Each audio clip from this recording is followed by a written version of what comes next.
नमस्कार and a very warm welcome to Pragyanam classes. मैं हूं योगेश कुमावत। स्वागत है आप सबका हमारे एक और फ्रेश वीडियो में।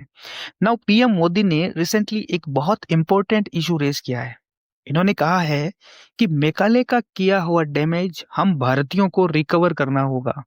इस पर बहुत से आर्टिकल आज के समय में पब्लिश हो रहे हैं कि भारत को जो मेघालय का बनाया हुआ माइंडसेट है, इससे आने वाले 10 साल में बाहर आना होगा। अब आपके माइंड में यह आ रहा होगा कि कौन सा माइंडसेट, किस तरह के माइंडसेट की बात हो रही है। सब कुछ समझाता हूँ एकदम सिंपल लैंग्वेज में। इससे पहले अगर आप हमारे चैनल प्रज्ञानम क्लासेस पर नए हैं तो हमें सब्सक्राइब कीजिए, और अगर आपके घर में कोई सरकारी नौकरी की तैयारी कर रहा है तो आप उन्हें हमारा चैनल शेयर कर सकते हैं।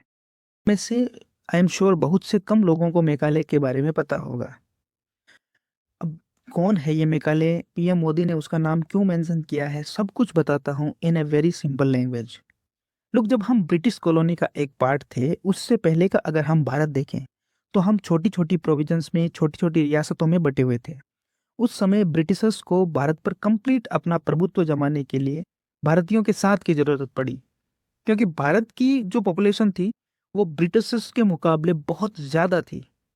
अब अंग्रेजों को हमारे ऊपर अधिकार करना था, तो उन्होंने सोचा कि क्यों ना भारतीयों का एक ऐसा वर्ग तैयार किया जाए जो ऊपर से तो भारतीय दिखे, लेकिन उनकी आत्मा, उनकी सोल वो अंग्रेजी हो। तो इसके लिए इन्होंने जो हमारी गुरुकुल शिक्षा पद्धति थी, इसको डैमेज करना शुरू किया। मैकाले ने तो अपने पुस्तक में ये भी लिखा है कि हम एक एजुकेशन पॉलिसी लाने वाले हैं जिसमें भारत में एक ऐसा ग्रुप तैयार करने वाले हैं जो वेशभूषा, शरीर और स्किन और डीएनए से तो भारतीय होगा, लेकिन मानसिकता अंग्रेजी हो, उनके विचार अंग्रेजी हो। यह ग्रुप भारत के जो हाई क्लास इंडियंस थे उनमें से तैयार करना था, ताकि ये लोग इंडिया के साथ कम्युनिकेट कर पाए।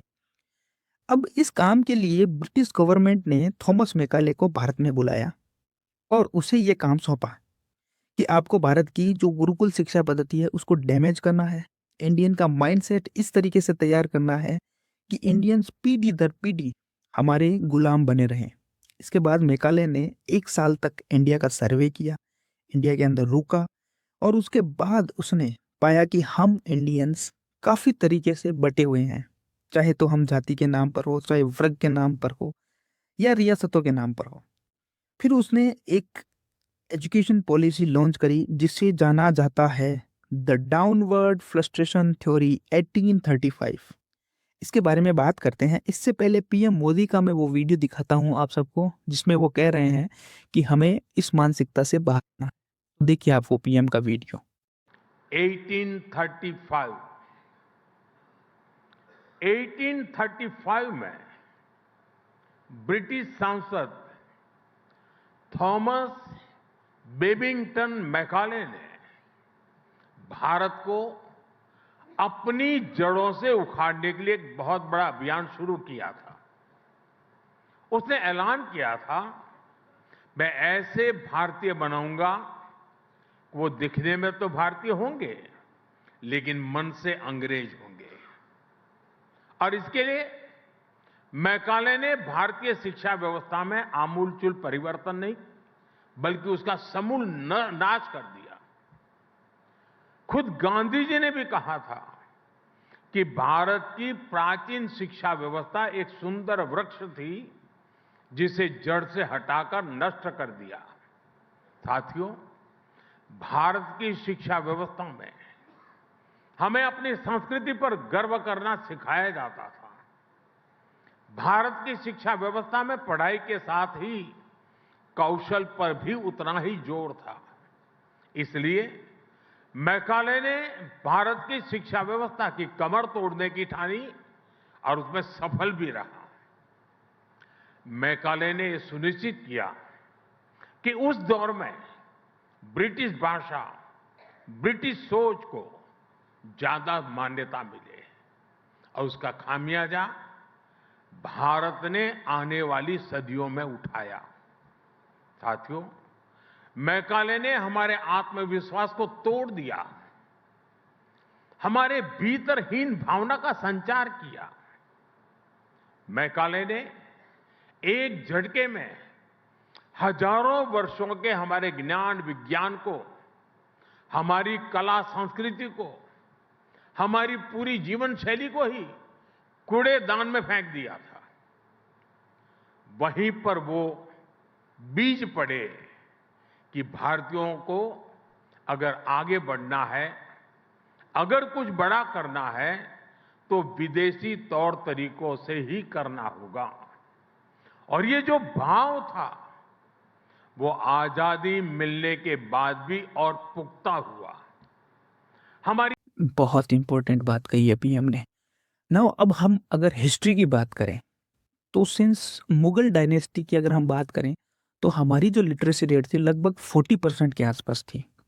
जब ब्रिटिशर्स यहाँ पर आए तो हमारी लिटरेसी रेट लगातार गिरती गई और जब उन्होंने भारत को छोड़ा तब हमारी जो लिटरेसी रेट थी वो 12% के आसपास आकर ठहर गई। अब जब हम 1947 में जब हम आज़ाद हो गए हैं तो अब हम 2024 के अगर डाटा की बात करें तो अब हम 80% के आसपास पहुंचे हैं। फिर भी मैं ये कहूँगा कि हमारे सिर्फ ब्रिटिशर्स की गलती नहीं थी यहाँ पे, हमारा खुद इंडियंस की भी यहाँ पे कुछ गलतियाँ रही है। क्योंकि आप खुद सोच कर देखिए, हम इंडियंस अपने कल्चर पर कितना प्राउड करते हैं। आजकल जो पढ़े लिखे ज़्यादा जो लोग हैं वो वेस्टर्न कल्चर्स को ज़्यादा फॉलो कर रहे हैं, उनकी ड्रेसिंग को, उनकी लैंग्वेज को। जबकि आप विकसित देशों को अगर देखें तो अमेरिका, जापान, चाइना ये सभी अपने देश के संस्कृति पर, अपने कल्चर पर, अपने एजुकेशन पर और अपने खान-पान के ऊपर बड़ा प्राउड करते हैं। और हम इंडियंस आप देखिए जो वेस्टर्न खाना है, वेस्टर्न ड्रेसेस हैं, उन सबको ज़्यादा प्रेफ़र करते हैं। इवन मैं कहूँगा कि हम उनकी लैंग्वेज इंग्लिश को ज़्यादा प्रेफ़र करते हैं। जबकि आप चाइना के अंदर जाओ तो चाइना की जो लोकल लैंग्वेज है, जापान के अंदर जैपनीज़ वो लोग बोलते हैं, उन सब के ऊपर उनको बहुत ज़्यादा प्राउड है।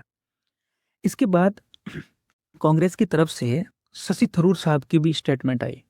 उन्होंने पीएम मोदी के इस स्पीच की काफ़ी तारीफ़ करी है, काफ़ी बार उन्होंने इस बात को भी रेज़ किया है कि ब्रिटिशर्स ने किस तरीके से भारत को डैमेज किया है। आपको पी शशि थरूर का एक पुराना वीडियो दिखाता हूँ मैं, जिसमें वो बेसिकली ब्रिटिशर्स के सामने बैठकर, एक ब्रिटिशर्स इंटरव्यू ले रही है, उसके सामने बैठकर शशि थरूर साहब ये कहेंगे कि आप अपने बच्चों को जो ब्रिटिश कॉलोनी थी उसकी हिस्ट्री क्यों नहीं पढ़ाते हो। बहुत इंटरेस्टिंग वीडियो है वो, देखिए आप वो video. Shashi Tharoor joins us now.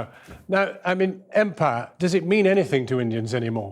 Not really, John. I think people have largely forgotten it, and Indians are very good at forgiving and forgetting, so they're forgotten as well, which is what I object to. Let them forgive, but let them not forget.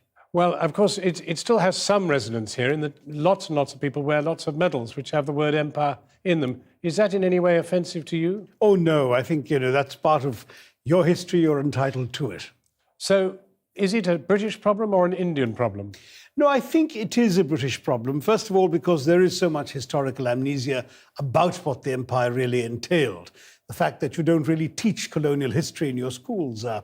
Children doing A levels in history don't learn a line of colonial history. There's no real awareness of the atrocities, the fact that Britain financed its industrial revolution and its prosperity from the depredations of empire, the fact that Britain came to one of the richest countries in the world in the early 18th century and reduced it after 200 years of plunder to one of the poorest. But all of that is really not known anymore. This is... Now, अब हम ये बात तो काफ़ी हद तक हमें पता ही है कि हम इंडियंस बाहर की चीज़ों को ज़्यादा प्रेफर करते हैं, विदेशी ब्रांड्स को ज़्यादा फॉलो करते हैं। अब मेरा जो तक मानना है तो हमें खुद अपने ब्रांड्स बनाने पड़ेंगे, अपनी खुद की लैंग्वेज के ऊपर हमें प्राउड करना चाहिए।